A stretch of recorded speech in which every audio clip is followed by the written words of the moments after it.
Uma boa tarde a todos. Vou fazer uma breve apresentação. Eu me chamo Elciana, sou enfermeira, sou professora, trabalho na Faculdade do Futuro e fui convidada pelo professor Hermínio para ministrar essa aula sobre cuidados paliativos. Na verdade, essa aula já foi, né, de pós-graduação, ela já foi, esse conteúdo já foi ministrado no iniciozinho de novembro, mas no dia estava chovendo bastante, Manhuaçu, e nós tivemos um problema na gravação, e aí eu me dispus, né, me comprometi com o professor Hermínio de estar gravando novamente, essa aula sobre cuidados paliativos. Então, qualquer dúvida, me coloco à disposição, tanto pelo WhatsApp, tanto, né, na faculdade, e vou tentar trazer para vocês o máximo sobre o farmacêutico frente aos cuidados paliativos. Porque quando nós falamos a palavra cuidado, cuidado vem muito da enfermagem. Então, a enfermagem ela tem dentro da sua essência essa questão do cuidado. Só que, como, né, a maioria de vocês são acadêmicos, são farmacêuticos, eu vou trazer para vocês o máximo, né, de conteúdo falando da farmácia, para que vocês possam entender qual é o contexto do farmacêutico frente aos cuidados paliativos. Então, na verdade, quando nós falamos, né, de cuidados paliativos, nós temos que levar em consideração que o cuidado paliativo, ele é como se fosse um manto protetor, né? Então, o cuidado paliativo, ele vem, na verdade, aquecer aquela pessoa, aquecer aquele indivíduo em dias nublados, em dias de tempestade. Então, quando nós falamos essa palavra cuidado, né, o cuidado ele vem trazendo essa proteção, ela vem trazendo esse manto protetor.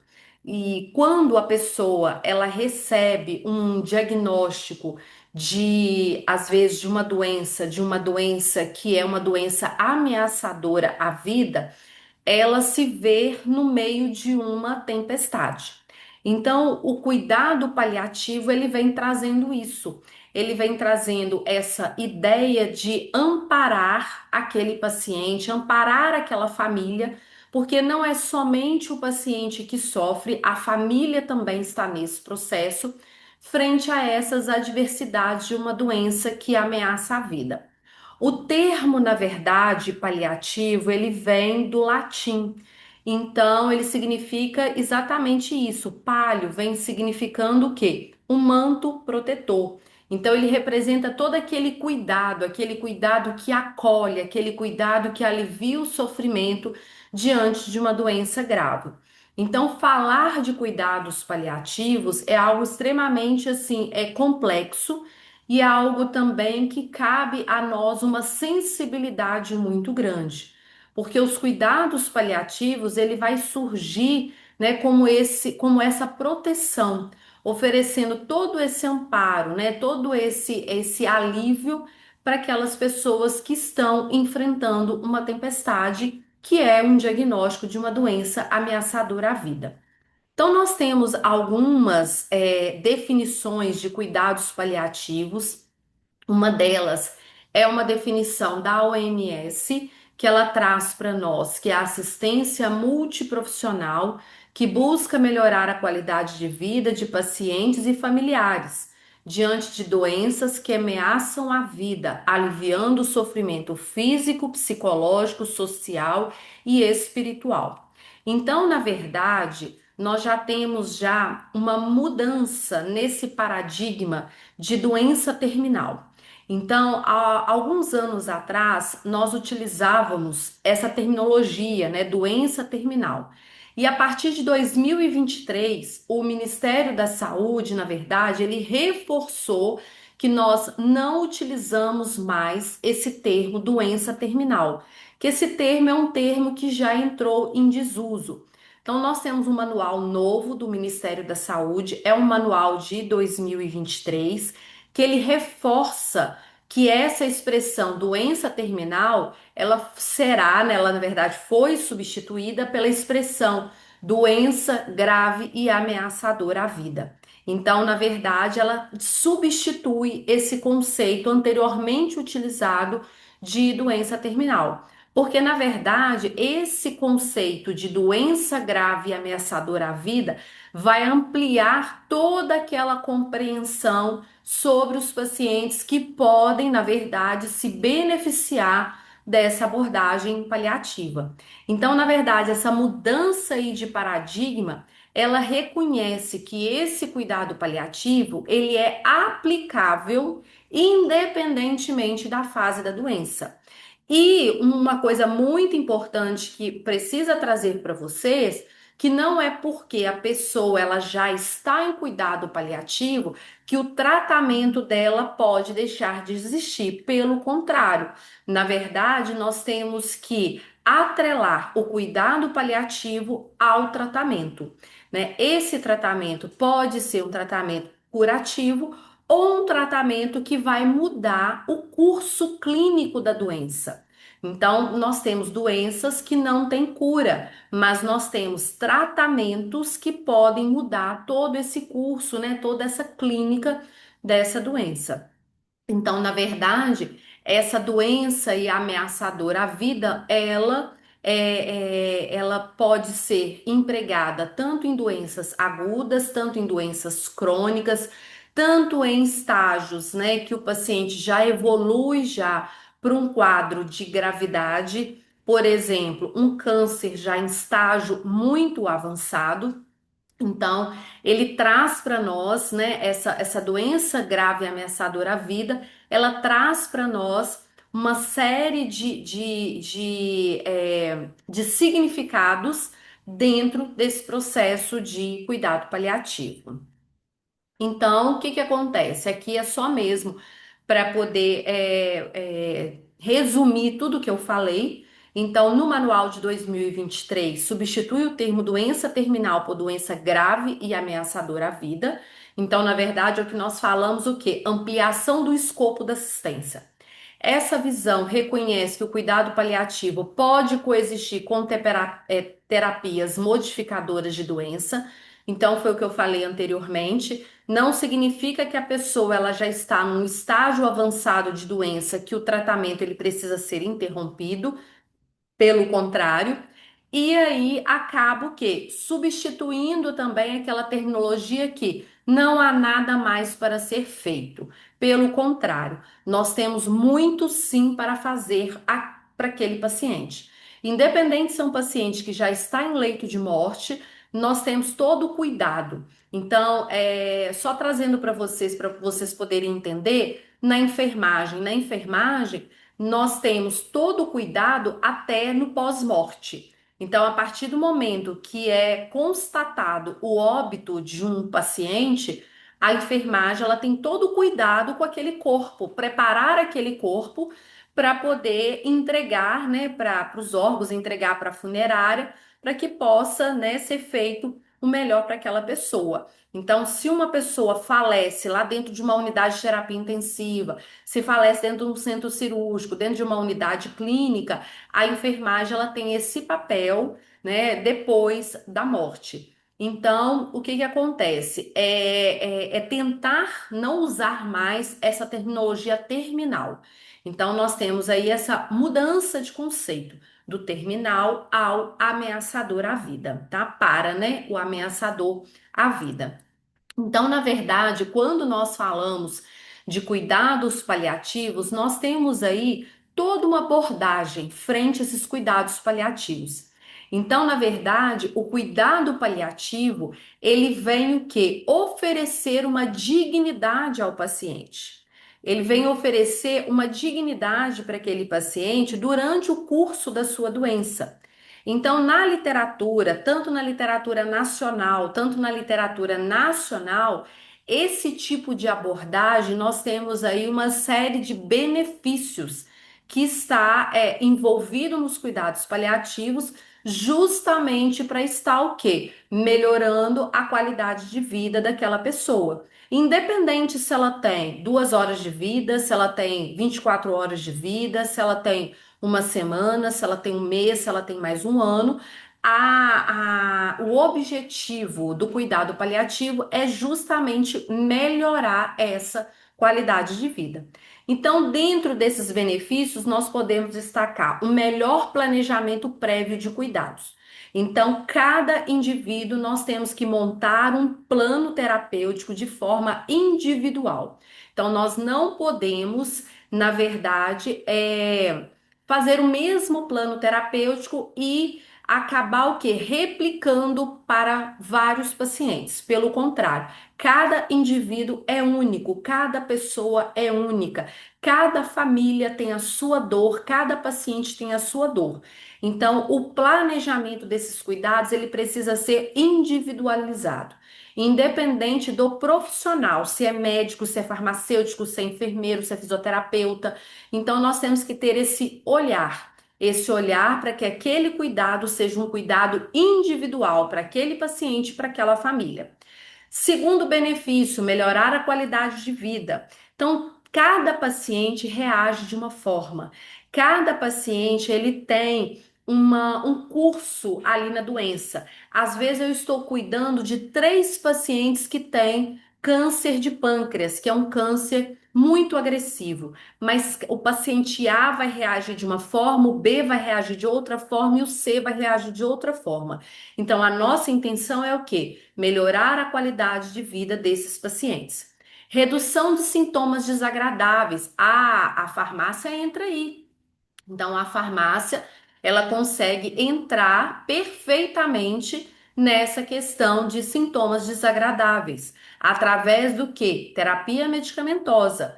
A enfermagem, ela administra, mas vocês farmacêuticos têm um domínio muito maior em relação a classes de medicamento, a interação medicamentosa.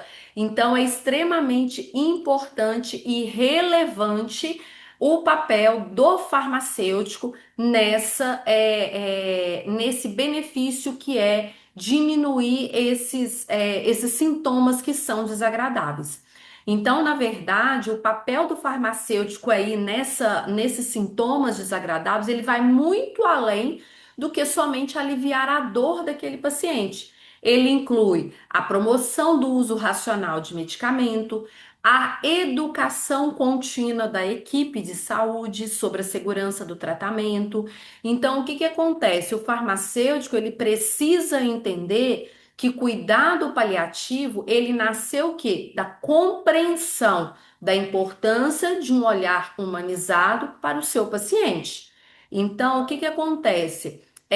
O farmacêutico, ele tem esse papel de quê? De observar se um medicamento está interagindo com o outro. Então, nós temos alguns exemplos bem práticos na literatura, como, por exemplo, um paciente que está sendo atendido ali no hospital e ele apresentava, às vezes, uma dor muito intensa e essa dor não diminuía com o uso de analgésico que já estava prescrito no prontuário pelo médico. E aí, o farmacêutico ele identificou que outro medicamento que esse paciente estava usando, que estava na prescrição, estava o quê? Prejudicando o efeito desse analgésico. Então, além, né, desse paciente estar enfrentando essa dor, ele também estava enfrentando um quadro de constipação devido ao uso de analgésico opioides. Então, por isso que é importante fazer esse ajuste da farmacoterapia. E isso é próprio do farmacêutico. E aí, uma vez que o farmacêutico ele tem esse conhecimento, uma vez que o farmacêutico ele atua junto com a equipe multidisciplinar, o resultado vai ter uma melhora significativa muito grande nas queixas do paciente. Então, aqui é só um exemplo que eu dei para vocês, mas tem muitos outros. Paciente que faz, né, quimioterapia tem muitos efeitos colaterais. Como o professor Hermínio disse, vocês já tiveram a aula, né, de quimioterápicos. Então, vocês já perceberam que são muitos efeitos colaterais de uma quimioterapia. Então, vocês, farmacêuticos, vocês entram sugerindo ajustes nessa farmacoterapia para ajudar a melhorar esses sintomas que são sintomas desagradáveis para o paciente. E aí, né, é importante, né, trazer para vocês é, maior satisfação do paciente, do núcleo cuidador, porque uma vez que o paciente está diminuindo esses sintomas desagradáveis, uma vez que o paciente tem essa melhora da qualidade de vida, o paciente fica satisfeito, a família fica satisfeita e melhora a utilização dos recursos do sistema de saúde. Então, aqui eu apontei para vocês só alguns benefícios dessa abordagem paliativa, mas tem muitos outros na literatura.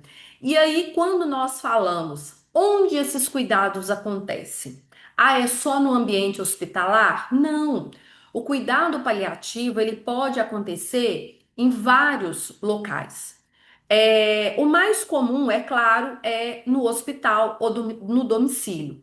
Então, às vezes, um paciente ele já está num estágio, né, de doença bem avançado. Vou voltar lá no câncer de pâncreas, porque é um câncer que tem uma evolução muito rápida. Esse paciente ele está em ambiente hospitalar e às vezes o médico já traz para a família, né, que ele está em cuidado paliativo.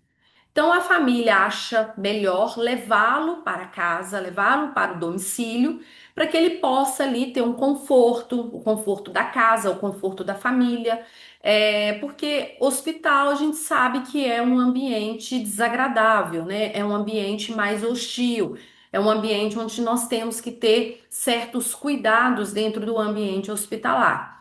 E aí resolve levar para o domicílio. Nesse domicílio, esse paciente terá acompanhamento de uma equipe multidisciplinar em cuidado paliativo.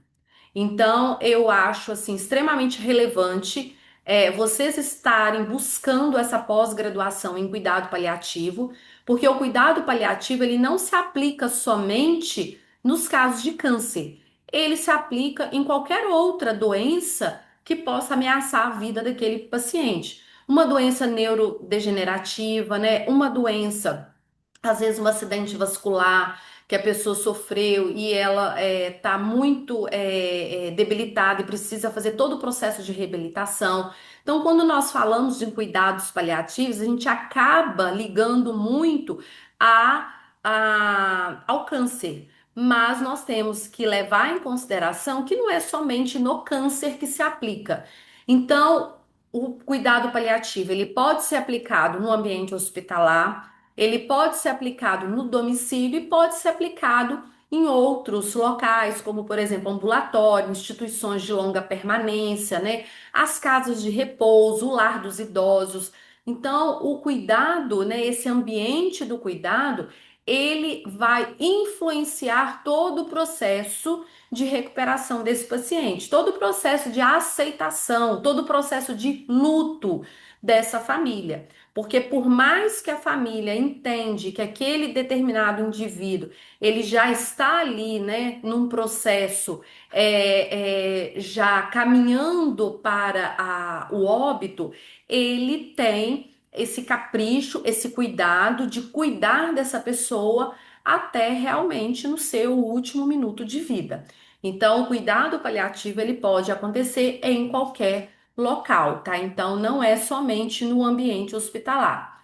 E aí nós temos aí uma vitória muito grande dentro do sistema público, né, de saúde, em 2024, então é bem recente. Nós tivemos aí o lançamento, né, da Política Nacional de Cuidados Paliativos. Então nós temos aí a portaria 3.681 de 2024. Ela é extremamente nova. Ela tem um ano e pouquinho só, que me parece que ela é de maio de 2024. E essa política, ela vem o que, na verdade, consolidar toda uma estratégia de fortalecimento dessa humanização frente aos cuidados paliativos. Então, lá no artigo 2º dessa política, ele vai abordar, na verdade, a importância da promoção da melhoria do curso da doença, reconhecer todas as dimensões do processo paliativo dentro do âmbito físico, dentro do âmbito psicoemocional, dentro do âmbito espiritual, porque a espiritualidade do paciente conta muito nesse processo de cuidado paliativo e também no social, tá? Então, rapidamente trazendo isso para você, está lá na apostila, mas dentro da dimensão física, nós temos o quê? É compreender tratamento e gerenciar os sintomas. Então, nesse processo de compreender o tratamento do paciente e de gerenciar todos esses sintomas, o farmacêutico ele está muito envolvido nesse gerenciamento dos sintomas, que foi o exemplo que eu dei anteriormente. O paciente estava com dor, mas além da dor, ele tinha uma constipação intestinal. Mas por quê? Por conta do uso excessivo de analgésico opioide e de outros medicamentos que estavam prescritos para ele. O enfermeiro, desculpa, o farmacêutico, ele percebeu e ele atuou junto a esse processo, melhorando toda essa terapia do paciente. Então, na verdade, nós aplicamos dentro desse processo físico, nós temos ali os desconfortos, né? Os desconfortos gastrointestinais, a dor, a dispneia, muito enjoo, né, a náusea de uma forma geral.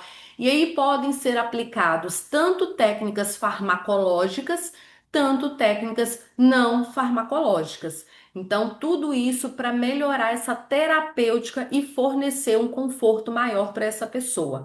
Dentro do aspecto psicoemocional, nós temos que levar em consideração o papel do psicólogo nesse processo. O espiritual vai muito da crença daquela pessoa, então nós, enquanto profissionais, nós não podemos impor, né, nenhuma questão espiritual para aquele paciente, mas se ele disser, eu quero conhecer, eu quero conversar com o meu pastor, eu quero conversar com o padre da minha igreja, eu quero me confessar, né? Então nós temos que respeitar todo esse aspecto espiritual dele, né? Evitar discussões sobre questões espirituais, evitar conflitos, porque cada um tem a sua crença, cada um tem a sua vontade. E no social são ações para poder preservar todo esse convívio social da pessoa.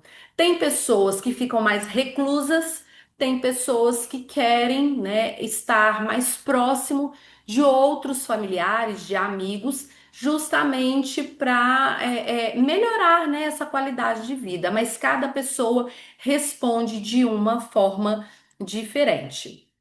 E aí nós temos os princípios dos cuidados paliativos. Então nós temos que levar em consideração a dignidade, né, a autonomia desse cidadão, né, desse paciente. Então é promover, né, a dignidade, a promover a autonomia dele. Nós que somos da enfermagem, todas as vezes que nós vamos fazer um procedimento, garantir, né, a privacidade daquele paciente. Vai passar uma sonda, não deixar esse paciente exposto. Da mesma forma, vocês, dentro, né, da área de atuação de vocês, controlar a dor, né, controlar os sintomas, tanto os sintomas físicos, tanto os sintomas emocionais, porque aí nós temos que ter a ajuda do psicólogo.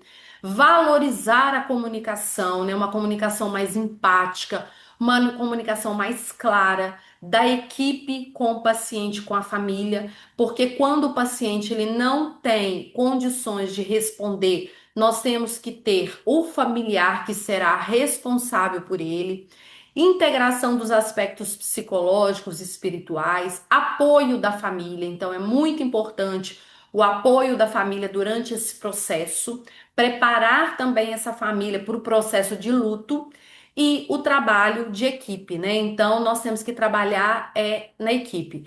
Cada profissional atua na sua área, o médico na sua área, o enfermeiro, o farmacêutico, o psicólogo. Então, esse trabalho ele precisa ser colaborativo. O trabalho da equipe multidisciplinar, na verdade, ele é o quê? Ele é o pilar. Ele é aquela coluna principal do cuidado integral. Então, se um falha, falha toda a equipe, porque eu, enquanto enfermeira, eu dependo de vocês que são farmacêuticos, eu dependo do médico, eu dependo do psicólogo e assim por diante. Então, na verdade, nós temos ali um conjunto de profissões que se entrelaçam e sustentam ali uma base, que é o cuidado paliativo. Então, na verdade, nós somos o pilar desse cuidado paliativo, desse cuidado integral do paciente.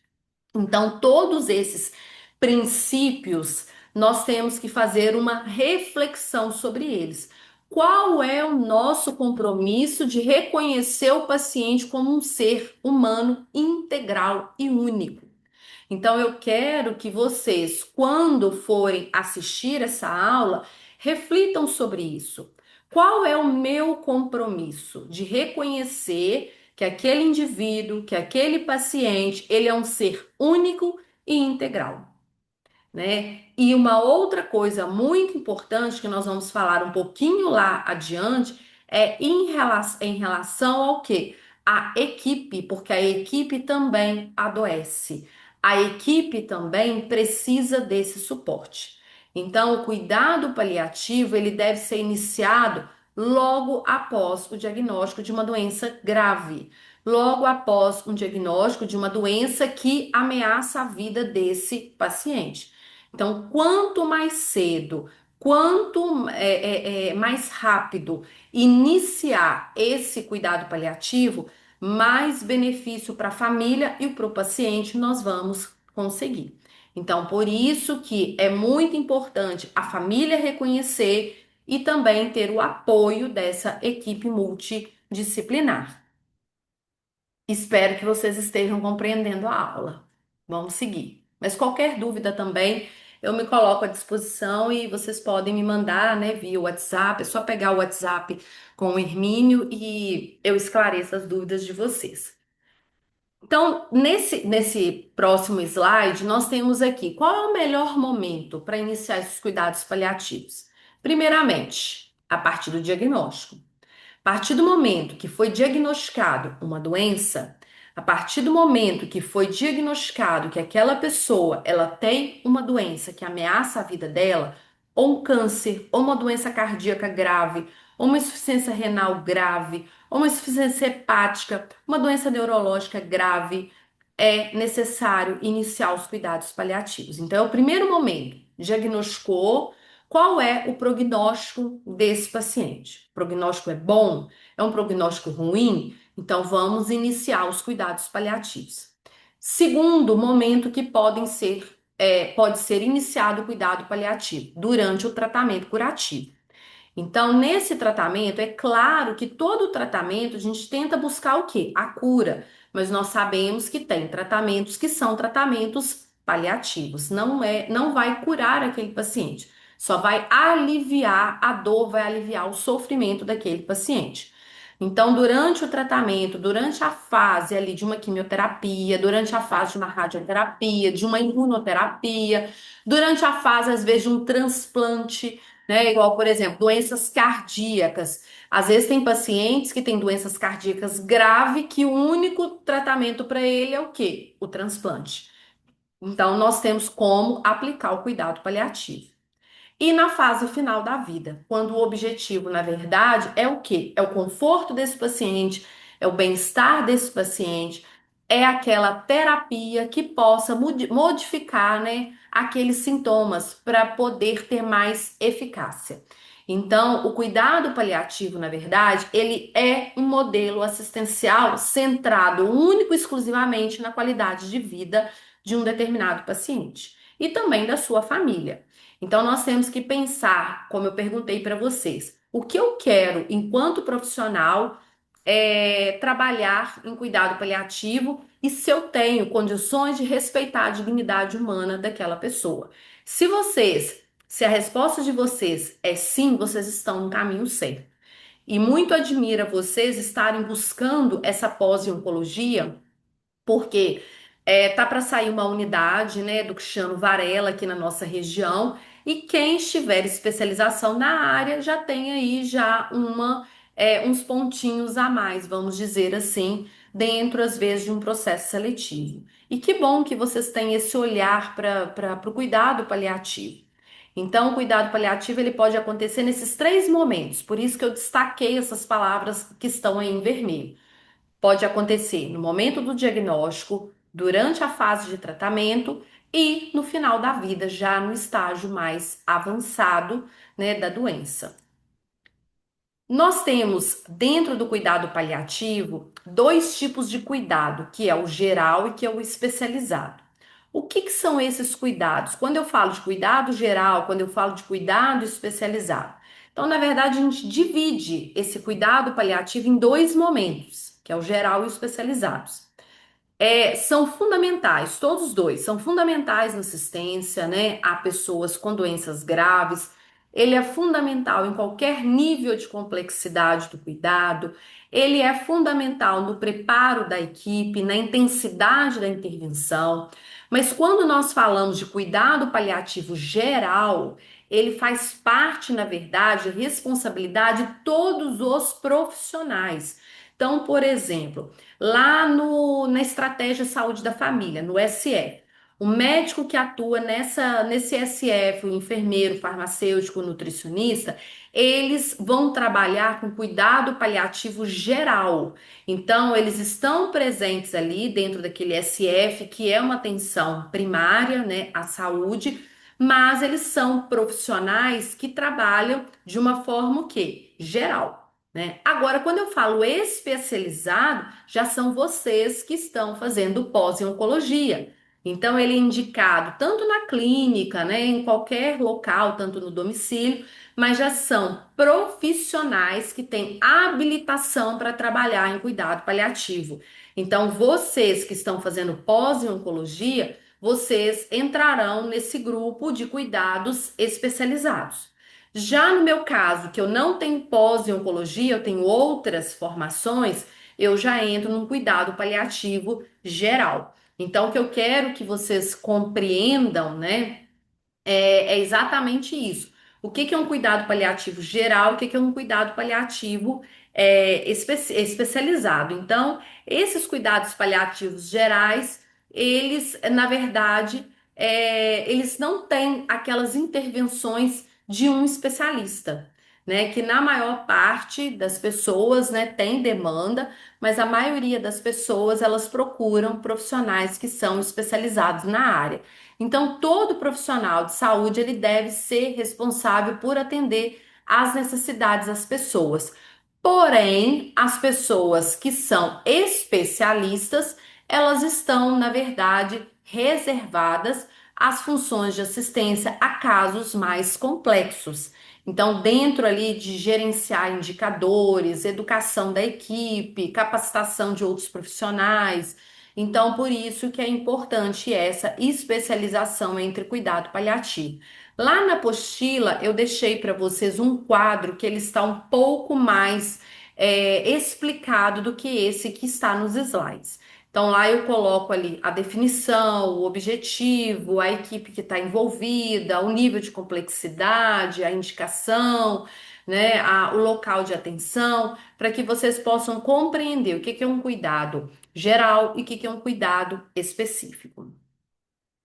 Seguindo então, né? Então, os cuidados paliativos, eles configuram-se como uma filosofia e uma prática clínica centrada na pessoa e orientado pela ética do cuidado, pela compaixão e pela competência técnica. Então, todas as vezes que nós falamos de cuidado paliativo, nós temos que tentar compreender que é uma prática clínica extremamente complexa, né? E nós temos uma única finalidade: promover qualidade de vida, tanto para o paciente que sofre de uma doença grave, tanto para a família que também sofre com esse familiar, né, que está adoecido. E aí, seguindo na nossa aula, eu achei extremamente relevante colocar para vocês a identificação, né, dentro desse cuidado paliativo. Eu acho importante identificar como que a gente consegue identificar a demanda. Quais são, né, na verdade, os pacientes que são candidatos a cuidado paliativo. Então, nós temos várias metodologias que podem ser utilizadas. Então, identificar de forma precoce, né, esses pacientes que podem se beneficiar de cuidado paliativo é o que? Garantir uma assistência integral. Então, nós temos aí, né, vários indicadores, não, desculpa, nós temos aí vários protocolos que podem ser utilizados. A maioria são protocolos internacionais, mas alguns foram adaptados para protocolos para serem usados em hospitais aqui no Brasil. Então, essa demanda, inicialmente, ela deve ser realizada por um profissional que não é especialista na área. E aí, à medida que a doença vai progredindo, à medida que a doença vai avançando, se faz necessário priorizar essa abordagem da equipe multidisciplinar, né, em cuidado paliativo. Então, o que que acontece? Nós temos aí uma série de indicadores. Esses indicadores, como por exemplo, né, esse primeiro indicador que eu trouxe para vocês, deixa eu ver se eu acho ele aqui, que é o suporte em cuidado paliativo na versão brasileira. Então, é o único que nós vamos ver nessa aula de hoje, mas os outros também são muito utilizados. Mas esse eu considero mais fácil, uma avaliação muito tranquila, é uma avaliação muito fácil, é uma avaliação muito dinâmica que pode ser feito dentro do cuidado paliativo. Então, lá na apostila, eu deixei para vocês esse protocolo para que vocês possam, se estiver trabalhando, né, com cuidado paliativo, classificar se aquela pessoa ela tem ou não necessidade de se enquadrar dentro de uma equipe de cuidados paliativos.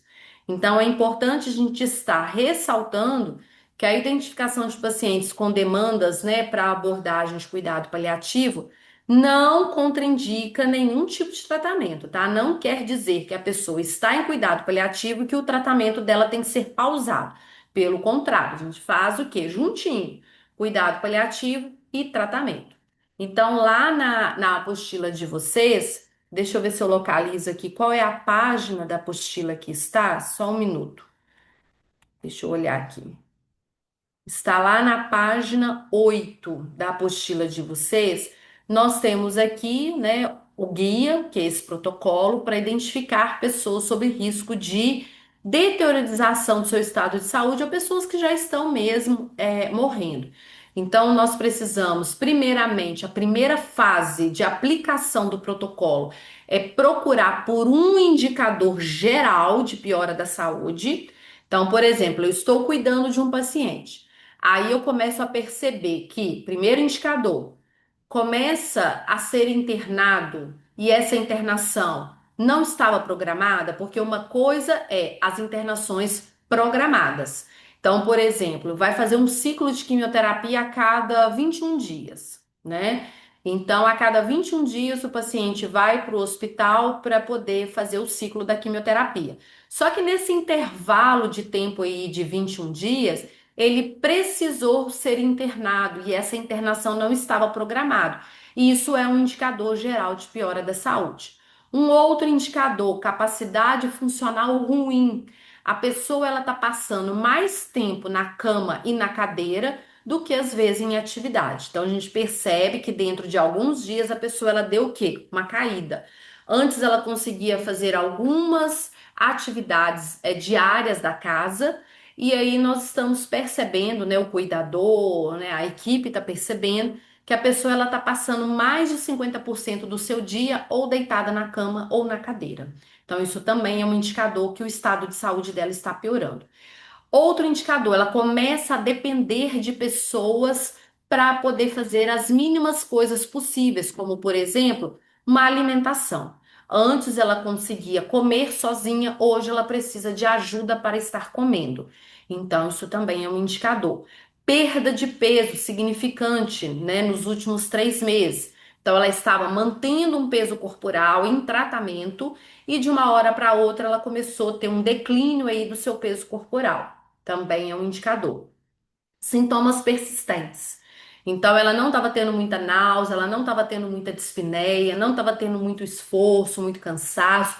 E aí nós começamos a perceber que essa pessoa começa a ter outros sintomas além dos sintomas habituais. E o que que acontece? A pessoa ou a família começa a perceber também que ela está ficando muito limitada, que ela não está respondendo mais ao tratamento e que o foco ali na qualidade de vida está caindo de uma forma considerável. Então, todos esses indicadores são indicadores de piora do estado geral de saúde de um determinado indivíduo. Então, isso é um tipo de protocolo que é muito utilizado. É um protocolo internacional, mas ele foi adaptado para ser usado aqui no Brasil. E depois, a segunda parte de aplicação desse protocolo é procurar indicadores clínicos de condições mais avançadas.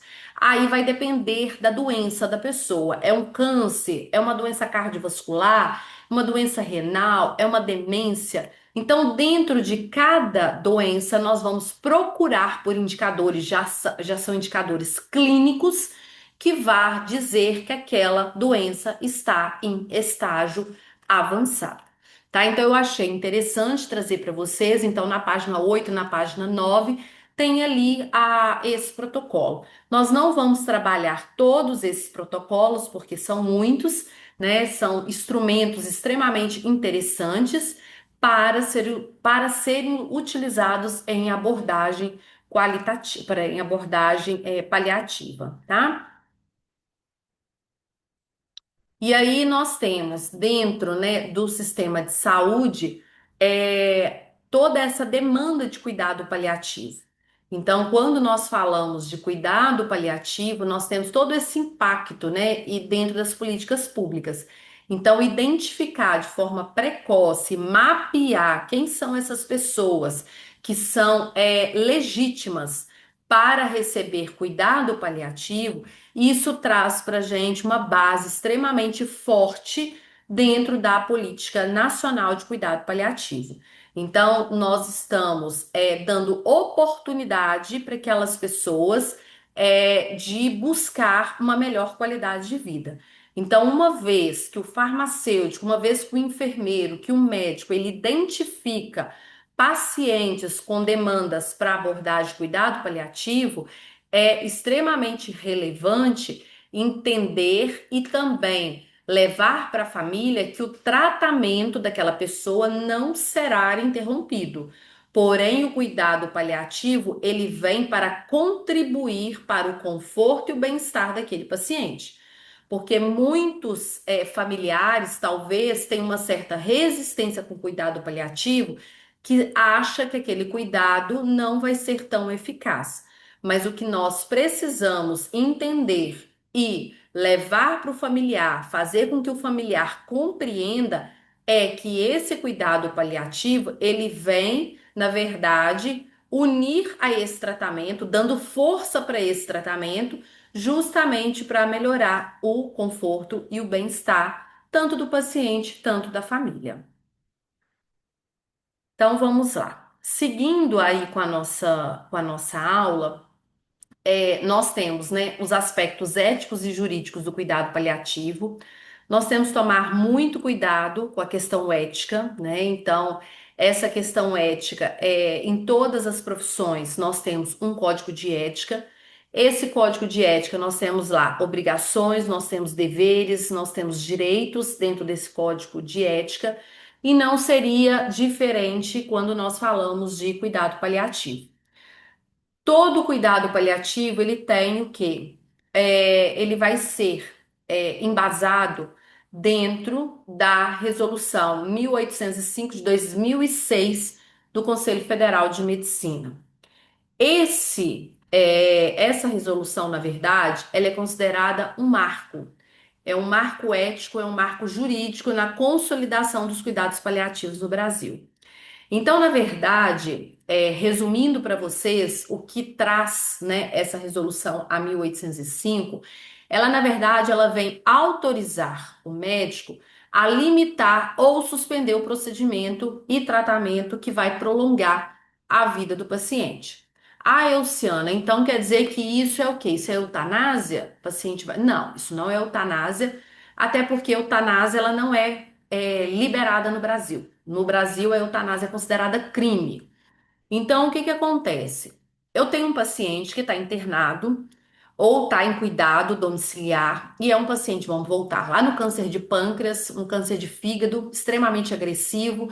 E o médico, ele trouxe para a família que aquele tratamento que está sendo ministrado, que está sendo administrado, desculpa, imposto àquele paciente, ele não está resolvendo absolutamente nada. Então, ou seja, essa resolução, ela dá poderes para o médico que ou suspender esse tratamento e entrar num tratamento que vai trazer uma qualidade de vida para o paciente, porque às vezes aquele tratamento é um tratamento doloroso, é um tratamento cansativo, é um tratamento que não vai resolver nada. Por exemplo, nós estamos em Manhuaçu, um paciente que já está numa uma fase avançada da doença, e aí ele ter que entrar num carro, viajar até Muriaé, que é o local mais próximo, para fazer uma sessão de quimioterapia, e essa quimioterapia não está resolvendo absolutamente nada para ele, porque o câncer dele já está numa fase muito avançada, o médico pode limitar ou pode suspender esse procedimento, né? Esse tratamento. Então, esse tratamento, o que que acontece? Ele só é aplicado em doenças que são incuráveis. Mas nós temos que levar em consideração que a vontade do paciente ou do seu representante legal precisa ser respeitada. Então, o que que acontece? Nós não estamos falando de eutanásia. Então, essa conduta, na verdade, nós falamos de ortotanásia, ou seja, a morte no tempo certo, de forma natural, de forma digna. Difere de eutanásia, tá? Porque a eutanásia é uma ação que vai ser deliberada para provocar a morte de uma pessoa. A ortotanásia, a gente não provoca a morte de ninguém. Na verdade, a ortotanásia, o médico só vai o quê? Limitar ou suspender procedimentos e tratamentos que apenas estão prolongando a vida do paciente. Mas que aquele tratamento, que aquele procedimento não está resolvendo em absolutamente nada, só está trazendo mais sofrimento. Então, a ortotanásia é a morte no tempo certo, de forma natural e digna.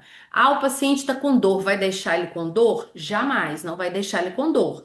Nós temos medicamentos que vai estar ajudando a aliviar a dor, mas não vai ser necessário mais esse paciente fazer uma quimioterapia, passar por todo esse processo doloroso de uma quimioterapia, com todo, né, o desgaste de viagem, o desgaste de estar lá na cidade fazendo a quimioterapia e todos os efeitos colaterais dessa quimioterapia, sendo que esse paciente, infelizmente, ele tem uma doença que é uma doença já em fase avançada, uma doença grave e incurável. Então, nesse quadro, nós temos aí, né, os três conceitos: a eutanásia, a distanásia e a ortotanásia. Então, a eutanásia é o ato deliberado de provocar a morte por compaixão. Proibida no Brasil, um dos países que, assim, pioneiro em eutanásia é a Suíça. A distanásia é o prolongamento artificial inútil da vida, aumentando o sofrimento. Então, foi aquilo que eu acabei de falar. O paciente está fazendo quimioterapia, mas essa quimioterapia não vai resolver para ele em absolutamente nada mais, nada. Então, ou seja, eticamente é inadequado. Então, a gente tem que pensar até na questão ética. Então, não adianta prolongar de forma artificial e inútil a vida de uma pessoa. Já a ortotanásia permite aquela pessoa morrer sem intervenções desproporcionais e a ortotanásia ela é autorizada pela resolução 1805 de 2006 do Conselho Federal de Medicina. Então, dos três aqui, a ortotanásia está prevista dentro do Conselho de Medicina, né? E aí, o que que acontece? É importante trazer para vocês esses três conceitos, porque muita gente acha que uma vez que a pessoa não está mais fazendo tratamento, é, significa que aquela pessoa, o médico está matando aquela pessoa, e não é isso, tá? Então, Nós temos aí uma lei que na verdade protege esses profissionais e na verdade essa resolução foi assim, teve um debate jurídico muito grande em cima dela, porque na verdade o Ministério Público Federal lá em 2007, porque essa resolução ela é de 2006. Então, lá em 2007, o Ministério Público Federal ele alegou ser uma norma inconstitucional por tratar de matéria penal e por relativar o direito à vida. Só que aí o Conselho Federal de Medicina ele veio em cima e ele defendeu que a ortotanásia não configura crime, porque o médico ele não causa a morte, ele apenas interrompe terapias que são o quê? Fúteis, terapias que são que inúteis, na verdade, em situações que são irreversíveis e inevitáveis. A pessoa, infelizmente, não tem como mais alcançar a cura. Então, o Conselho Federal ele defendeu. E aí, só lá em 2000 e parece 10, se não me engano, foi em 2010 que a Justiça Federal reconheceu a validade dessa resolução e passou a entender que a ortotanásia ela não é considerada crime, que ela é somente uma terapia que o médico defendeu, né? Que é somente o quê? O direito da pessoa de morrer com dignidade, dentro, né, claro, de todo esse cuidado paliativo. Então, na verdade, em 2010, a Justiça Federal reconheceu a validade dessa resolução, afirmando a competência do Conselho Federal de Medicina para normatizar condutas éticas, diferenciando a ortotanásia da eutanásia. Espero ter ficado claro. Então, eutanásia é uma coisa, distanásia é outra coisa e ortotanásia é outra coisa. Então, dentro, né, aqui no Brasil, o Conselho Federal de Medicina, ele tem sim essa validação para poder praticar a ortotanásia, que na verdade é suspender, interromper terapias fúteis, terapias inúteis em situações que são irreversíveis e inevitáveis, tá? Então, eu acho importante a gente, enquanto profissional de saúde, entender esses três termos. E aí eu achei importante definir para vocês e trazer para vocês que nós temos uma portaria do Conselho Federal do Conselho Federal de Farmácia. Deixa eu até colocar aqui para vocês poderem entender, e aí eu volto aqui. Do Conselho Federal de Farmácia, olha só, foi lá em 2010, me parece, é um processo, né, que o Conselho Federal de Farmácia ele entrou com um processo na 14ª Vara Federal da Seção Judiciária do Distrito Federal, na qual ocorreu a suspensão da resolução. Foi logo depois que a Justiça Federal suspendeu a resolução 1805.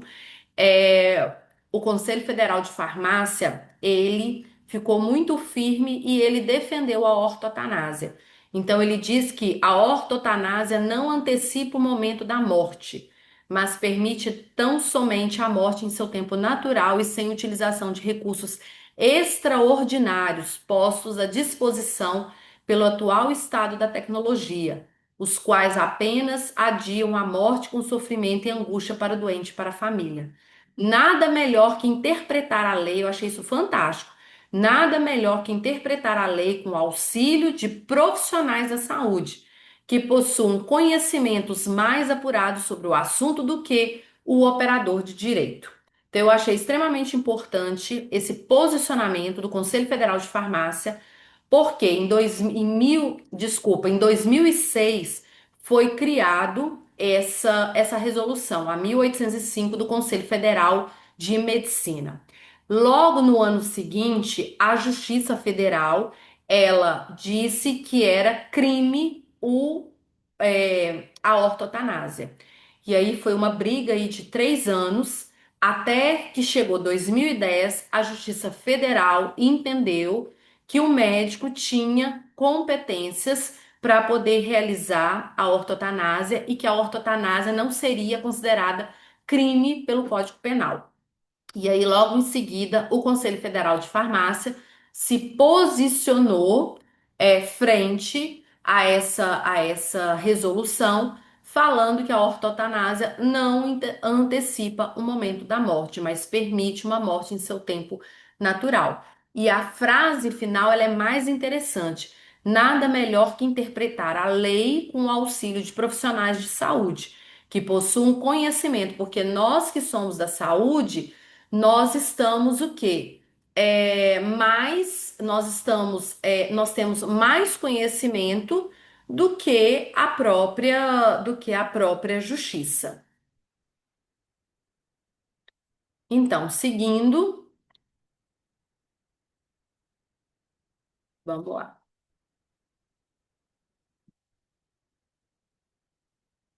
Então, olha só, eu trouxe para vocês aqui mais um pontinho para que vocês possam refletir. Respeitar o limite natural da vida não é renunciar ao cuidado. Então, ó, respeitar o limite natural da vida não é renunciar ao cuidado, mas reafirmar o compromisso ético com a dignidade, autonomia e humanidade.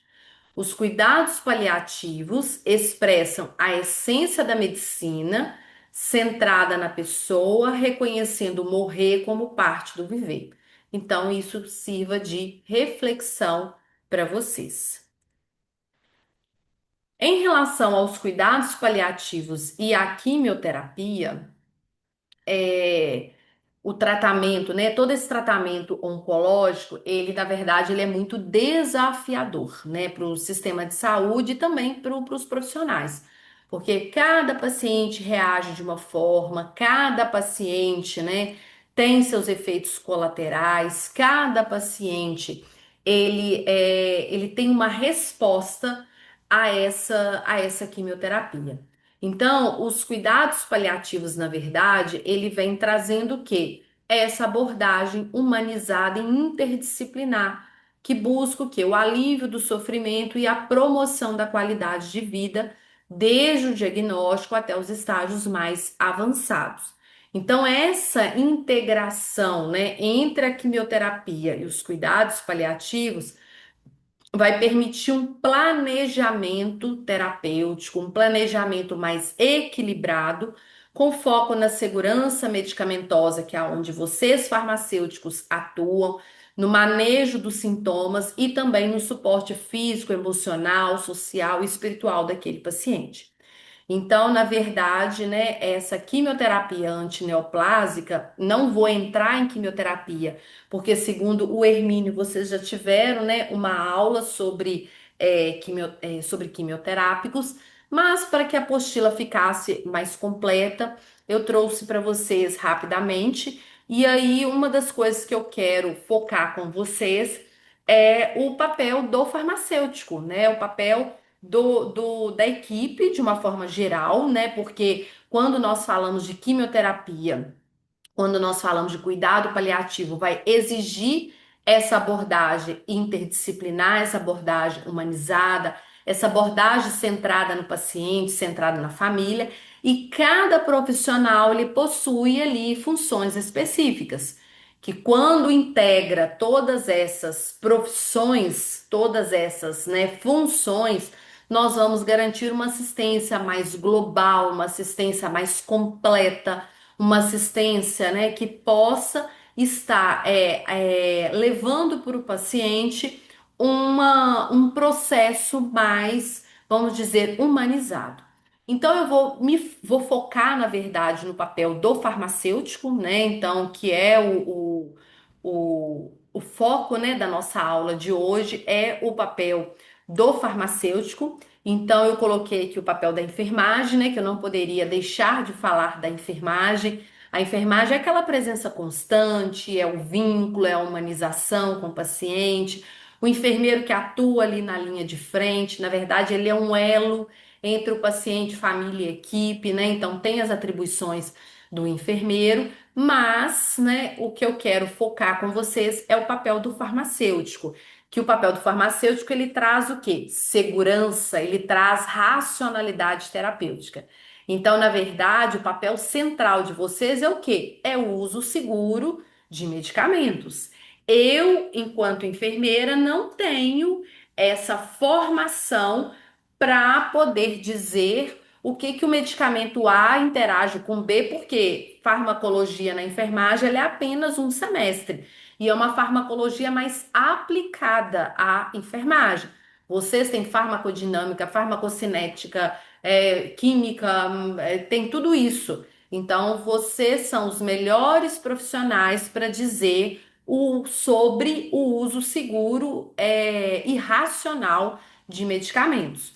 Então, dentro da atuação de vocês, farmacêuticos, é selecionar e ajustar fármacos para controle da dor, né, de todos os sintomas da dispneia, da náusea, da ansiedade, avaliar interações medicamentosas e prevenir reações adversas, adaptar formas farmacêuticas para pacientes com dificuldade de deglutição, porque às vezes o paciente tem um câncer, né, na boca, não consegue deglutir com facilidade. Então é falar assim com a enfermagem, ó, precisa implementar uma sonda nasogástrica, uma sonda nasoentérica naquele paciente, porque ele não vai conseguir deglutir o medicamento, ou então adaptar as formas farmacêuticas de comprimido para líquido, para injetável e assim sucessivamente.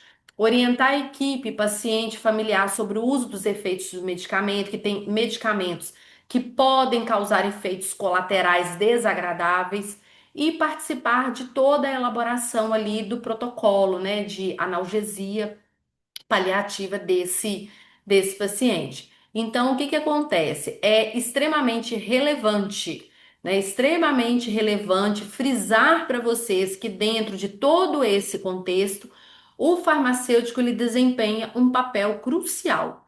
Então, a atuação, né, do farmacêutico vai muito além da simples só dispensação de medicamento. Vocês não vão ficar só dispensando o medicamento.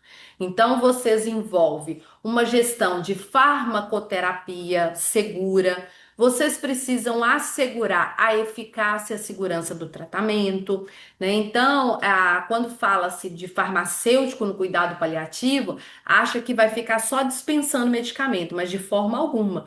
Toda essa parte de farmacoterapia é de vocês. Então, o farmacêutico ele é extremamente essencial para uma abordagem integral, para uma abordagem centrada no paciente, respeitando todas as suas necessidades, melhorando sua qualidade de vida. Então, vocês, farmacêuticos, têm ali um papel extremamente importante. Eu achei até interessante no dia que eu dei a aula uma das alunas que estava presente na aula, ela falou assim: Nossa, quando eu vi o tema da aula, eu achei que você ia ficar falando só da enfermagem, mas eu percebo que você trouxe para nós uma visão diferente desse papel do farmacêutico frente ao cuidado paliativo. Porque quando o Hermínio me convidou para dar essa aula, uma das coisas que eu perguntei para o Hermínio é quem é o público? O público são, na maioria das vezes, na maioria, são estudantes do curso de farmácia e tem alguns farmacêuticos. Então, é importante trazer à luz da farmácia qual é o papel de vocês no cuidado paliativo, né? Porque eu, Elciana, enfermeira, falar do cuidado paliativo para enfermeiros, tranquilo, fácil. Nós vamos aqui dissertar sobre o cuidado paliativo. Mas a minha preocupação é trazer o quê? O farmacêutico, visto que a maioria do nosso público é formado por futuros farmacêuticos ou já farmacêuticos, né, atuantes já na profissão.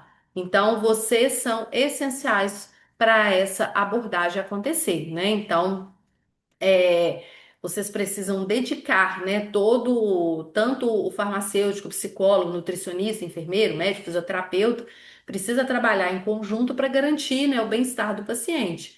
Então, essa é a importância, né, do trabalho em equipe. Esse trabalho em equipe ele é fundamental, pois ele vai permitir essa visão integral, né, do paciente, considerando todas as suas necessidades dentro do cuidado paliativo. Então, nos cuidados paliativos, ciência e empatia caminham o quê? Lado a lado, caminham juntas, transformando o cuidado em um ato de humanidade. E aí, seguindo aí com a nossa aula, né, o controle dos sinais e sintomas e as medidas de conforto dentro dos cuidados paliativos. Então, é extremamente importante estar atuando aí, né, nesse controle dos sinais e sintomas, porque, na verdade, nós temos aí um dos pilares fundamentais dos cuidados paliativos. O objetivo é justamente o quê? Aliviar o sofrimento, é promover a qualidade de vida de pacientes com doenças que nós chamamos de ameaçadoras à vida, né? Não mais doença terminal. Então, nessa abordagem, né, o foco do cuidado é a pessoa e não a doença. Então, vamos prestar atenção nessa frasezinha aí. Então, o foco, né? Então, nós temos aqui pilar essencial dos cuidados paliativos, alívio do sofrimento e promoção da qualidade de vida. Foco no paciente, não na doença. Eu não posso focar na doença, eu tenho que focar no paciente. Porque se eu focar na doença, eu vou tratar todo mundo da mesma forma. Agora, o paciente, cada um é único. Meu paciente tem um público, é o que? Idoso, é jovem, é criança, é adolescente, né? São pessoas adultas, são pessoas que já têm outras doenças de base, então por isso que meu foco é no paciente e não na doença. Uma vez que eu foco no paciente e não na doença, eu consigo todo esse olhar, né, biopsicossocial, esse olhar mais espiritual dentro dessas medidas de controle dos sinais e sintomas nos cuidados paliativos. Então, lembrar, eu não foco na doença, e sim na pessoa.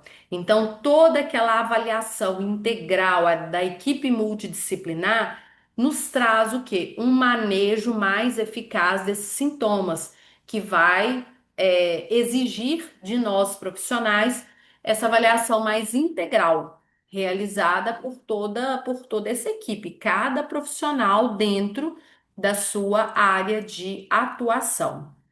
Então, dentro dessa abordagem, né, multidisciplinar, nós temos aqui avaliação contínua e global. Eu gosto sempre de destacar algumas palavras que eu considero palavras-chaves. Até nas minhas aulas lá na faculdade eu gosto de fazer isso, até para chamar a atenção do aluno aonde ele precisa ter um ponto mais de atenção. Então, nessa avaliação integral dessa abordagem multidisciplinar, a avaliação ela é sempre contínua e global. Por quê? Porque ela precisa abranger toda uma equipe multidisciplinar e o paciente como um todo. E por que contínua? Uma vez que eu avaliei o paciente, eu não posso deixar ele de lado e vamos só seguir a terapêutica dele. Não. Eu fiz um plano de cuidado para esse paciente e eu preciso o quê? Avaliar se aquele plano de cuidado está sendo eficaz. Se está sendo eficaz, nós vamos manter o plano de cuidado. Se não está sendo eficaz, nós vamos fazer o quê? Ajustes, desde pequenos ajustes até ajustes maiores, mais amplos, para que nós possamos garantir essa terapêutica mais eficaz para esse paciente. A comunicação também entre profissionais, ela precisa ser também compartilhada. Uma vez que nós temos pacientes em cuidados paliativos, eu preciso ter prontuário. O farmacêutico tem que fazer seu registro, o enfermeiro tem que fazer seu registro, o médico fazer seu registro, porque o prontuário ele é um instrumento de comunicação entre a equipe também. Às vezes eu não consigo encontrar pessoalmente com o farmacêutico, às vezes eu não consigo encontrar pessoalmente com o médico. Agora, entre nós da enfermagem, nós conseguimos ter uma comunicação mais fácil, porque nós estamos 24 horas com o paciente. Então, por isso que o prontuário tem que ser alimentado. O prontuário foi criado para ser o quê? Feito registro, justamente para servir de comunicação entre essa equipe. Então, eu vou escrever lá, paciente refere dor, colocar o horário, administrado medicação conforme prescrição médica. E aí o farmacêutico vem, faz a avaliação dele e vai e faz o seu registro. Então, Nós temos aí uma série de sinais e sintomas que o paciente pode relatar e nós estamos, né, na verdade, com o intuito de, nós temos que estar com o intuito de aliviar esse sofrimento dele. Então, ele pode relatar dor, ele pode relatar falta de ar, que é dispneia, muita náusea, muito vômito, constipação intestinal, fadiga, fraqueza, ansiedade, depressão, insônia. Então, tem aí uma série de sinais e sintomas. E aí nós temos, né, todas as medidas de conforto, né, todas as medidas terapêuticas que podem ser prescritas para esse paciente. Também, da mesma forma do anterior, eu coloquei aqui o papel do farmacêutico nesse controle dos sinais e sintomas, porque, como eu falei anteriormente, o foco de vocês é o uso seguro, eficaz e racional dos medicamentos, né? Então, selecionar os medicamentos de acordo com a tolerância do paciente, de acordo com a via de administração, avaliar interações medicamentosas, avaliar reações adversas, orientar a equipe e a família do uso correto da medicação, adaptar formas terapêuticas, farmacêuticas, né, se é líquida, se é sublingual, se é venoso, participar na definição de protocolos, promover educação permanente. Então, na verdade, está até repetindo do slide anterior. E aí vocês atuam fortemente nessa farmacoterapia, né? Nessa farmacoterapia que é justamente para garantir essa segurança terapêutica e alívio desses efeitos, né, colaterais do tratamento, tá? Então, dentro de cada profissão. Nós temos aí a integração da equipe, né? Então, o cuidado ele é coletivo e ético, cada um vai trabalhar a sua ética dentro do cuidado paliativo, dentro do seu código de ética. Então, só que rapidamente, médico conduz o plano terapêutico, o enfermeiro executa esse plano terapêutico e avalia esses cuidados diretos. O farmacêutico assegura a racionalidade e segurança de medicamento.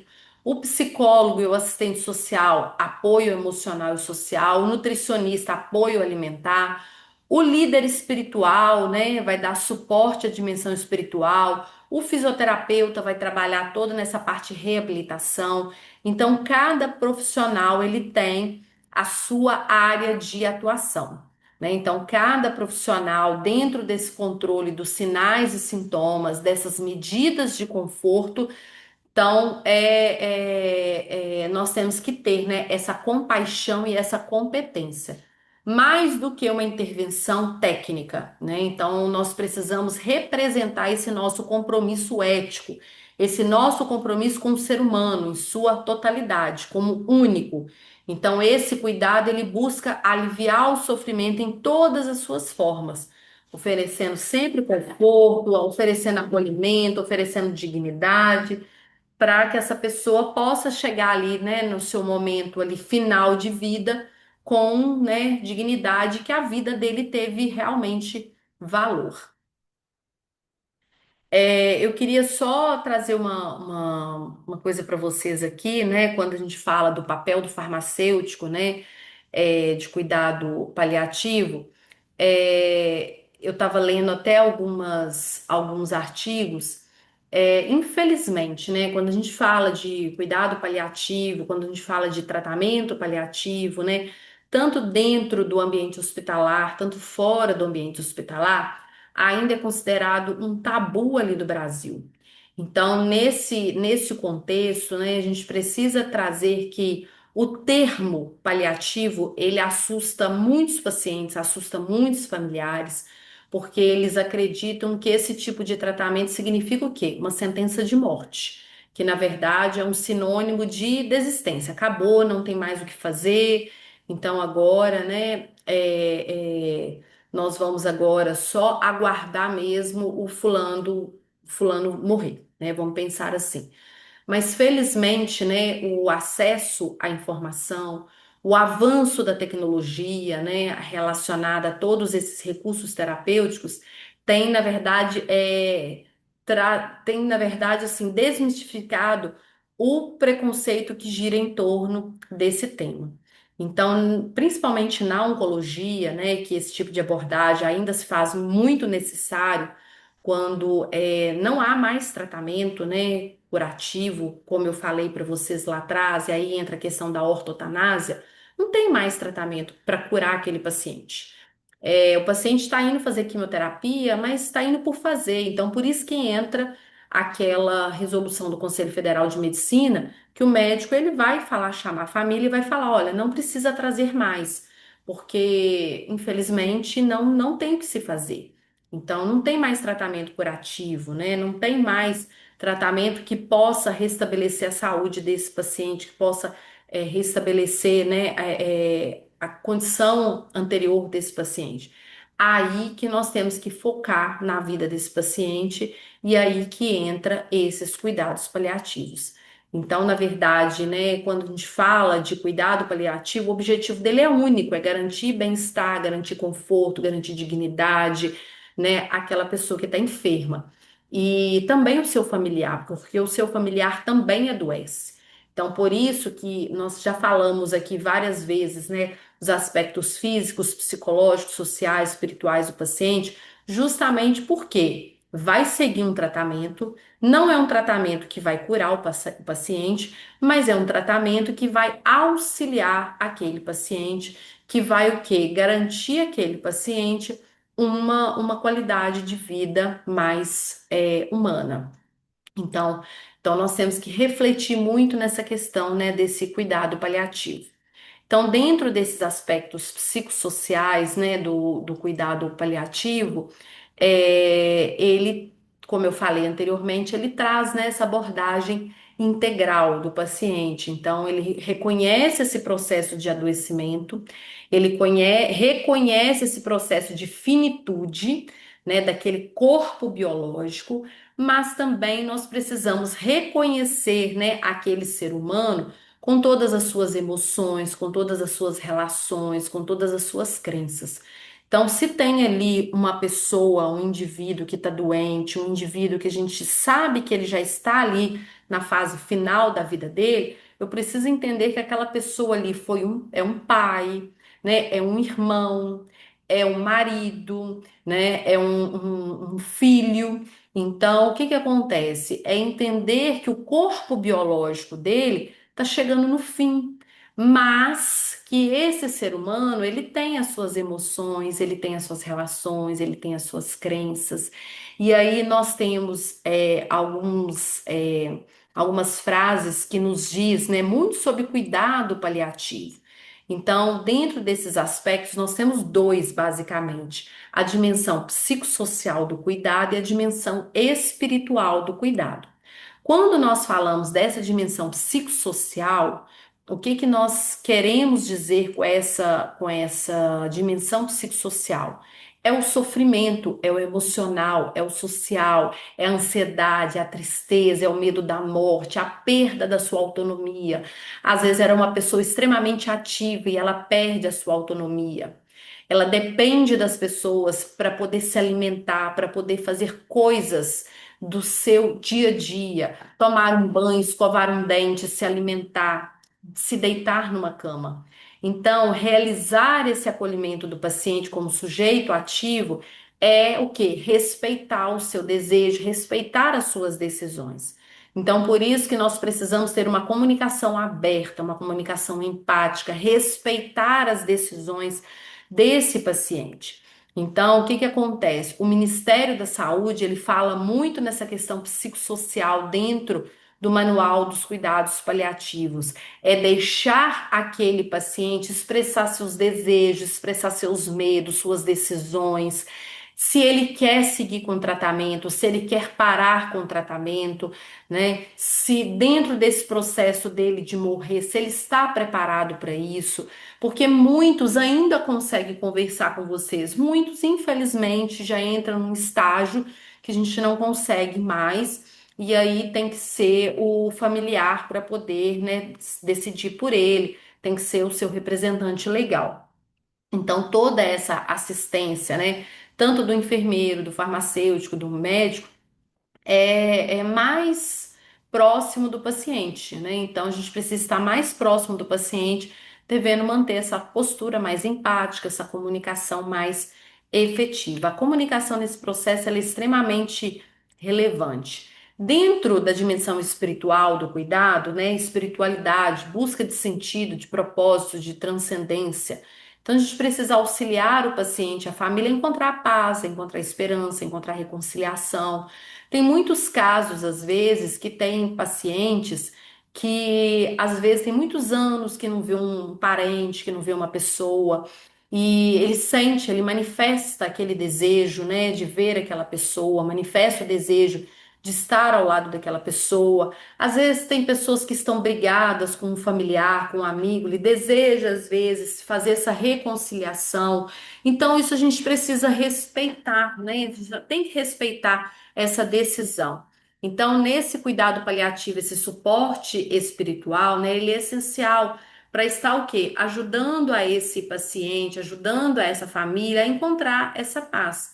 Então, essa dimensão, na verdade, ela não restringe somente a religião, porque quando nós falamos do plano espiritual, muita gente fala assim: ah, é só a questão da religião. Mas diz respeito ao quê? A minha capacidade de manter a minha esperança, de manter a minha fé, de manter o meu propósito de vida, né? Diante o quê? Eu sei que aquela pessoa, aquela família, até a própria pessoa sabe que a vida dela tá ali já na fase final. Então ela sabe que ela está diante de uma proximidade de morte. Então, quando nós falamos essa questão espiritual, não é somente a religião, ah, eu quero me encontrar com um padre, ah, eu quero me encontrar com um pastor. Não é somente isso. É aquela pessoa entender que ela tem aquela esperança, que ela tem aquela fé, que ela teve um propósito de vida, que ela tem um propósito de vida, né? E ela entender que ela está ali diante, né? Que a vida dela está realmente chegando numa fase ali de finitude. Então, esses profissionais, né, os psicólogos, o assistente social, e aí entra todos esses líderes religiosos também, ou conselheiro espiritual dentro da religião, né, respeitando a religião de cada um, eles são profissionais, são pessoas, né, que vão estar ajudando tanto os profissionais de saúde e também a família para que essa pessoa encontre essa paz, encontre essa espiritualidade. E aí nós temos, né, Dame Cecily, ela foi fundadora do movimento moderno, né, de cuidado paliativo, e ela tem frases lindíssimas sobre cuidados paliativos. Um deles, ela diz: não se trata apenas de adicionar dias à vida, mas de dar vida aos dias. Então, isso é muito bonito quando nós falamos, né? Quando nós pensamos nessa questão da finitude, não se trata apenas de adicionar dias à vida, mas de dar vida aos dias. Às vezes a pessoa tem 24 horas de vida, às vezes ela tem 3 horas de vida, às vezes ela tem mais um mês de vida, 10 dias, um ano. Mas nós precisamos dar a esse pequeno tempo que ainda resta, dar uma qualidade. Nós precisamos dar vida a esses dias que ainda resta. Então é aí que entra essa questão da espiritualidade. Então a espiritualidade, ela tem esse papel essencial nessa missão. Então quando fala espiritualidade, não é somente a questão do religioso, é também aquela questão de você pensar que o que eu tenho ali, o que que me resta ainda. E aí, olha só, não é quanto tempo se vive, mas como se vive até o fim. É viver com qualidade. É viver com qualidade. Então, nós, enquanto profissionais da saúde, né, eu, enquanto enfermeira, vocês, enquanto farmacêuticos, é entender que eu preciso dar uma qualidade de vida para aquela pessoa, independente se ela tem uma hora, se tem um dia, se tem um mês de vida. Uma outra frase de Dame Cecily também, ela fala: as pessoas podem esquecer o que você disse, mas nunca esquecerão como você as fez sentir. Então, isso também, né, é extremamente importante a gente pensar e refletir essas três frases. Então, depois que vocês estiverem com o material em mãos, eu gostaria que vocês refletissem sobre essas três frases. Então, é essa. Tudo que você faz para a pessoa, que você faz com carinho, que você faz com empatia, que você faz com respeito, elas podem esquecer o que você disse, mas o que você fez jamais esquecerão. Às vezes ela esquece seu nome, mas o que você, aquela moça, aquele rapaz, quando ele veio aqui em casa, ele me tratou assim, assim assado, mas nunca vai esquecer, né, o que você fez. para ela. E aí, dentro, né, desse processo, seguindo aí, nós temos os cuidados paliativos em situações especiais, né? Lá na apostila tem, não tem aqui na aula, mas na apostila tem. É cuidado paliativo voltado para pediatria, né? Porque pediatria é muito complexo trabalhar com pediatria. Eu sou professora de saúde da criança lá na faculdade e a gente trabalha com o pai, trabalha com a mãe, o irmão, né? Então, assim, trabalhar com criança é muito complexo, principalmente quando se depara, né, de doenças graves, de doenças incuráveis. A gente precisa respeitar a idade, respeitar o estágio de desenvolvimento daquela criança, trabalhar com idoso, trabalhar com pacientes oncológicos, né? Então, para cada tipo de paciente, nós temos, né, um apoio, nós temos uma forma de trabalhar. E aí, dentro desse processo de cuidado paliativo, nós temos que levar em consideração a comunicação. Então, a comunicação, ela precisa ser efetiva, né? A comunicação, ela é a essência do cuidado paliativo. Em nenhuma outra área de saúde ela é tão determinante quanto em cuidado paliativo, tá? Onde cada palavra, cada gesto, cada silêncio, até o silêncio, eles podem aliviar ou agravar o sofrimento daquela pessoa. Então, é extremamente importante esse processo de comunicação, tanto a comunicação equipe profissional, tanto a comunicação equipe família. Então, nós precisamos ter essa comunicação muito efetiva. Cuidar de alguém em situação de vulnerabilidade exige muito conhecimento técnico, exige muito conhecimento científico, requer muita presença, muita escutativa, muita empatia. Então, essa comunicação é sim uma ferramenta de cuidado e é uma ferramenta poderosa de cuidado. Então, dentro desse contexto, né, de doenças graves, de doenças incuráveis, o diálogo não tem apenas a função, né, de informar, mas também de acolher, de confortar, de construir um sentido para a vida daquela pessoa. Então, quanto mais a gente realiza essa comunicação, quanto mais a gente estabelece, né, fortalece esses vínculos, diminui o medo daquela família, diminui o medo do paciente, eu estou participando ativamente nas suas decisões, né? E nas decisões da sua vida. Então, por isso que a comunicação, ela é sim um ato terapêutico. Então, comunicar é cuidar. Então, a forma como o profissional de saúde ele transmite essa informação sobre o diagnóstico, sobre o prognóstico, sobre o tratamento, pode influenciar diretamente no enfrentamento desses cuidados paliativos. E aí, nós precisamos, dentro desse processo de comunicação, ser honesto, ser empático e ter uma escutativa. Então, essa honestidade, ela vai ser uma base forte para sustentar toda a confiança, para evitar falsas expectativas. Então, nós precisamos ser sérios em relação a essa questão da honestidade. A empatia é o acolhimento e a escutativa, nós vamos o quê? Escutar e nós vamos trabalhar toda essa autonomia do paciente. Nós temos um protocolozinho que ele é muito fácil de trabalhar, que é o protocolo SPIKES, que ele vai ajudar os profissionais de saúde a se comunicarem em situações de más notícias, de uma forma clara e de uma forma respeitosa.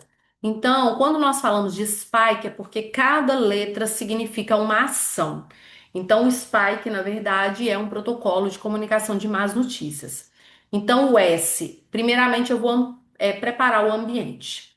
Quando eu falo de má notícia, não é somente no óbito, não, tá? É dar a notícia para uma pessoa que ela está com um problema de saúde, que é um problema de saúde que vai ser um processo longo, de tratamento. Então, primeiramente, é preparar um ambiente. Tem que garantir a privacidade daquele paciente, desligar o celular, principalmente o profissional. Não é ético, não é correto você atender uma ligação no meio de uma conversa principalmente quando se vai dar uma má notícia para um familiar ou para um paciente. Manter contato visual é muito importante, sentar bem à frente dele, né? Demonstrar para ele uma atenção plena, que nada desvie o seu olhar, desvie a sua atenção. Então, esse é o primeiro momento. Segundo momento, percepção do paciente. Eu preciso entender o que aquele paciente compreende sobre o que ele está vivendo naquela atual situação. Ele sabe do seu problema de saúde? Ele não sabe? Ele entende que algo que não está legal está acontecendo com ele? Qual que é a percepção dele? Terceiro momento, convite para informação. Primeira coisa, você deseja saber sobre sua doença? Tem muitos pacientes que não querem saber. Tem muitos pacientes que falam assim: me fala só o que eu preciso fazer. Ele não quer saber. Eu vou chamar o meu filho, o meu irmão, o meu marido, o que for, e você vai falar para ele. Então, nós precisamos perguntar, fazer esse convite.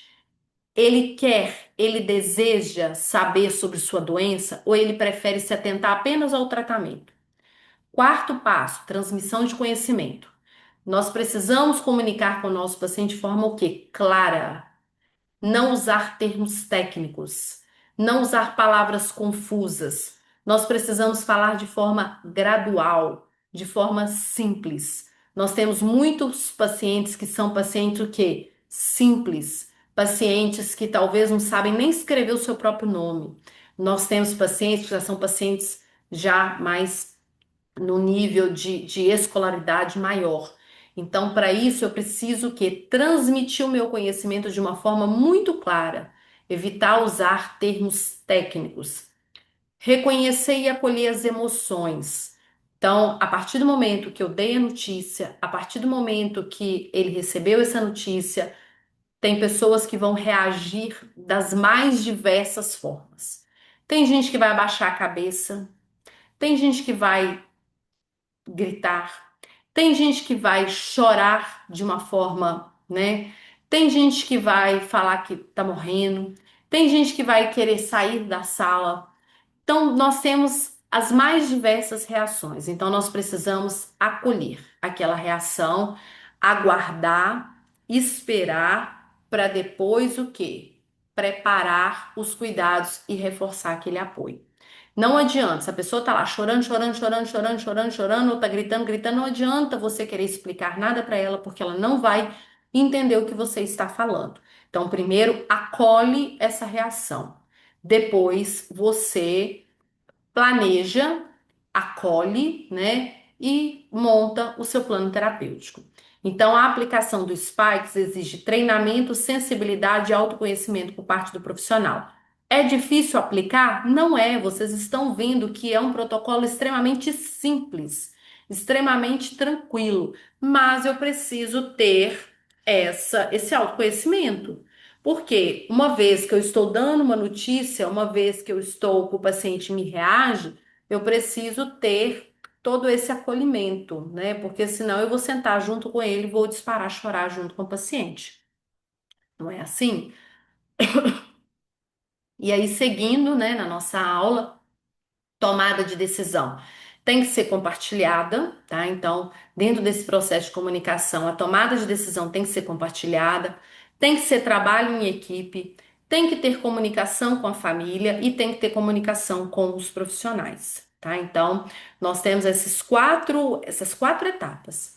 Tomada de decisão compartilhada, ou seja, paciente, família, equipe. Trabalho em equipe, nós já falamos lá atrás, que é o pilar dos cuidados paliativos, essa integração de saberes, comunicação com a família, acolher essas emoções. Aí tem família que vai se sentir medo, tem família que vai se sentir culpada, tem família que vai se sentir com raiva, tem família que vai negar. Então nós precisamos acolher essas emoções e depois a comunicação entre profissionais, interna, tá? Então, a comunicação interna de profissionais é extremamente importante. Por quê? Eu preciso cuidar de quem cuida, porque senão daqui a pouco nós estamos entrando no nível de esgotamento. Então, nós precisamos estimular a empatia, estimular a coesão da equipe. Então, o cuidado ele só será sustentado quando quem cuida também é cuidado. Nós também necessitamos de cuidado, tá? Não é porque nós estamos ali numa posição de cuidar do outro que nós não precisamos de cuidado, pelo contrário.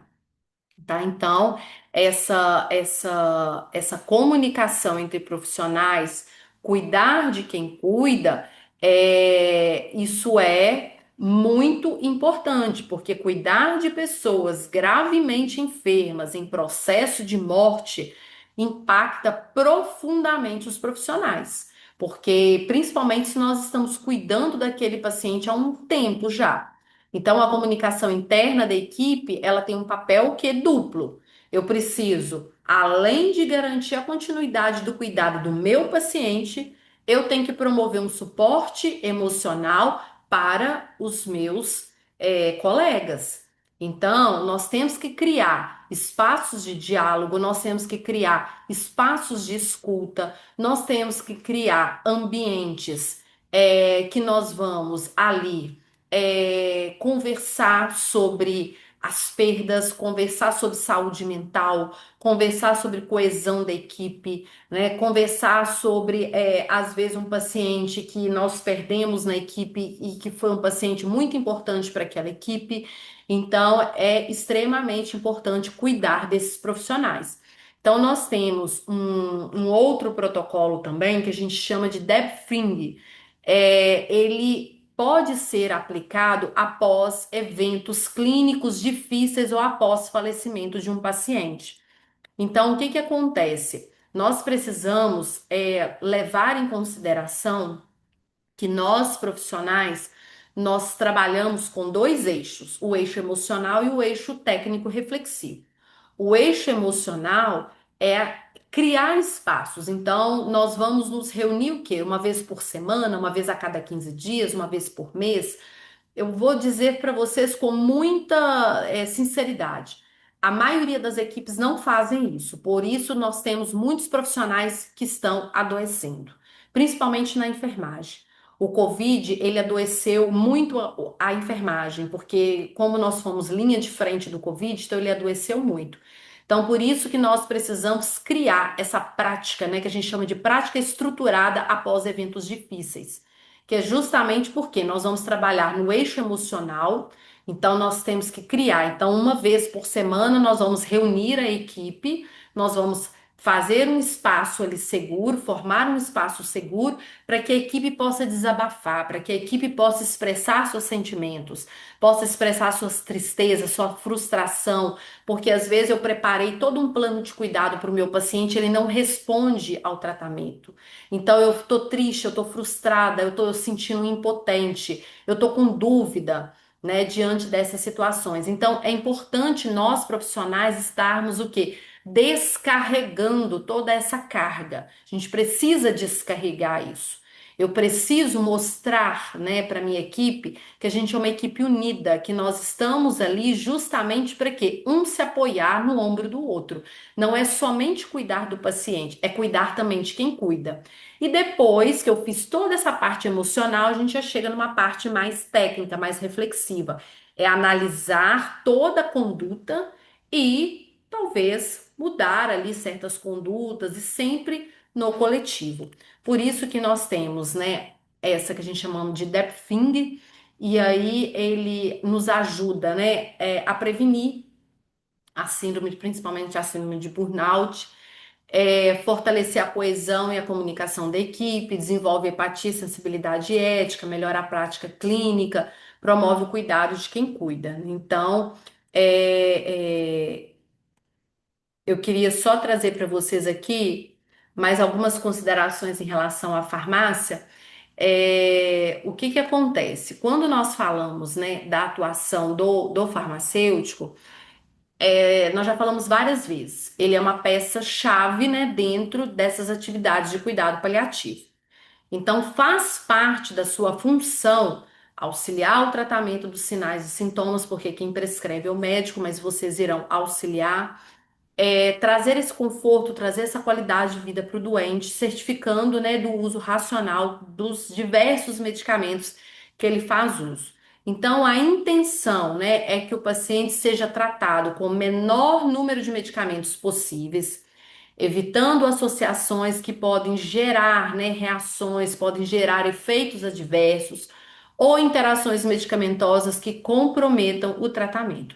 Então, ao mesmo tempo que evita uma possível polifarmácia, é importante que o profissional de farmácia combata vários sinais e sintomas da doença, a fim de conseguir o quê? O bem-estar daquela pessoa que está em tratamento.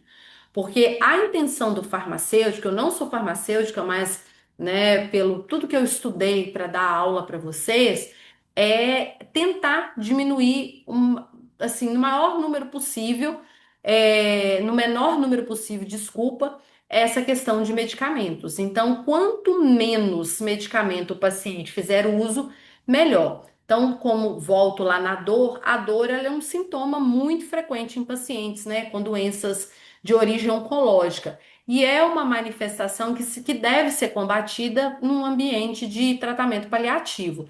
Então, muitos pacientes, muitas pessoas próximas a eles têm receio quanto ao uso de medicamentos, principalmente os opioides, né, que são aqueles que melhor combatem a dor.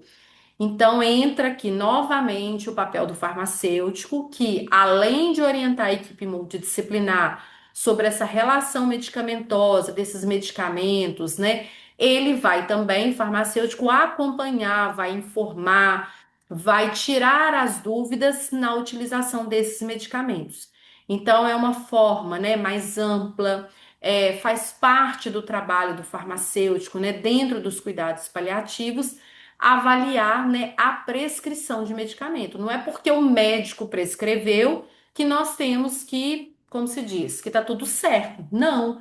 Nós temos que avaliar a prescrição, vocês farmacêuticos, avaliar a prescrição de medicamento e a sua adequação ao protocolo de tratamento, porque talvez tenha interação medicamentosa ali que toma um medicamento para dor, mas acaba que o paciente daqui a pouco está com outra dor ali abdominal, mas por conta de uma constipação intestinal. Então, essa orientação do paciente sobre as doses, sobre os horários, sobre o modo de administração, sobre o armazenamento, né? Sobre efeitos colaterais, é papel do farmacêutico, tá? Então, toda essa atenção farmacêutica humanizada nos cuidados paliativos, ela deve ser assim, um ponto central que deve ser seguido, né, por vocês, farmacêuticos, que faz parte da equipe de cuidado paliativo. Né? Então, há pouco tempo, né, as funções de um farmacêutico era mesmo só o hospital ali e pronto, acabou, ou as drogarias. Hoje não. Hoje vocês têm uma atuação muito ampla. Da mesma forma, a enfermagem, né, nós temos assim um leque de oportunidades muito grande. Então, dentro dessa atuação do farmacêutico, nós temos os cuidados paliativos, nós temos os pacientes oncológicos, que vai trabalhar com toda essa logística de medicamento, com o contato mínimo com o paciente. Porque o contato maior é claro que é da enfermagem, mas vocês estão ali trabalhando para trazer todo esse processo, né, relacionado a essa terapêutica e também, né, atuando, né, nessa equipe multidisciplinar. Então, hoje vocês têm essa oportunidade de atuar junto com o paciente, atuar junto com a família. Antigamente, vocês estavam muito distantes. Hoje, vocês têm uma proximidade muito maior. Hoje, vocês têm essa possibilidade de criar uma relação mais próxima, uma relação mais humana, né? Não só com a família, não só com o paciente, mas também com todos os profissionais.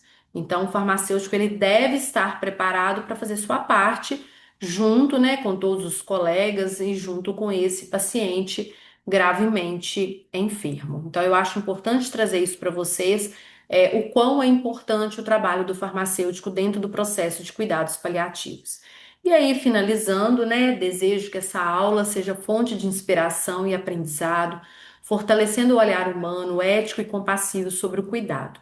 Os cuidados paliativos nos convida a ir além da técnica, a escutar, a acolher e respeitar a singularidade de cada vida. Que cada profissional aqui presente leve consigo o propósito de cuidar com empatia, dignidade e amor, reconhecendo que mesmo quando não é possível curar, sempre é possível cuidar, tá? Então, eu deixo para vocês aqui essa mensagem. Lá na apostila, aqui também, né, na aula, nós temos aqui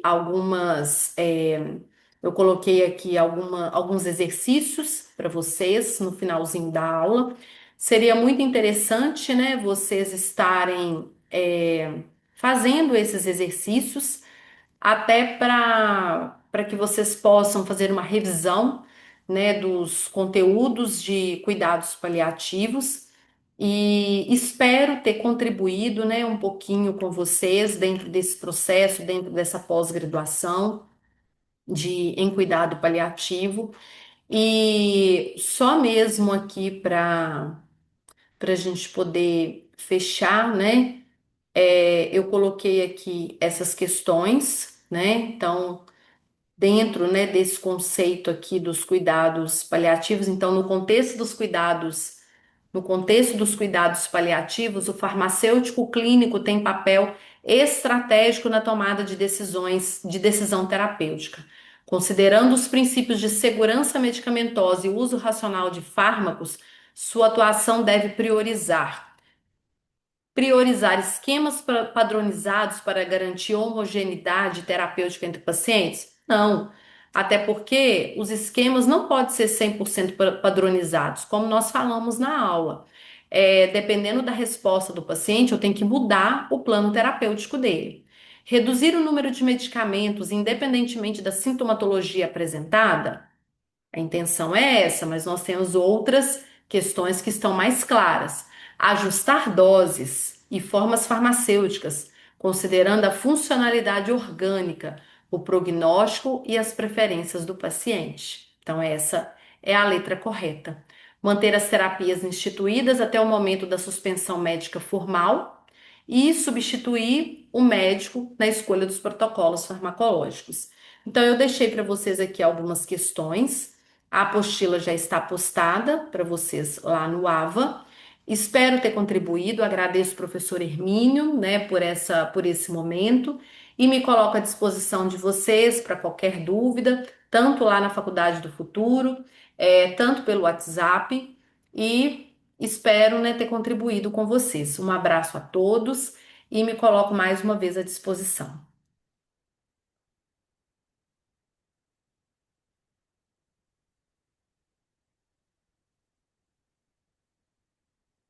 Retomar.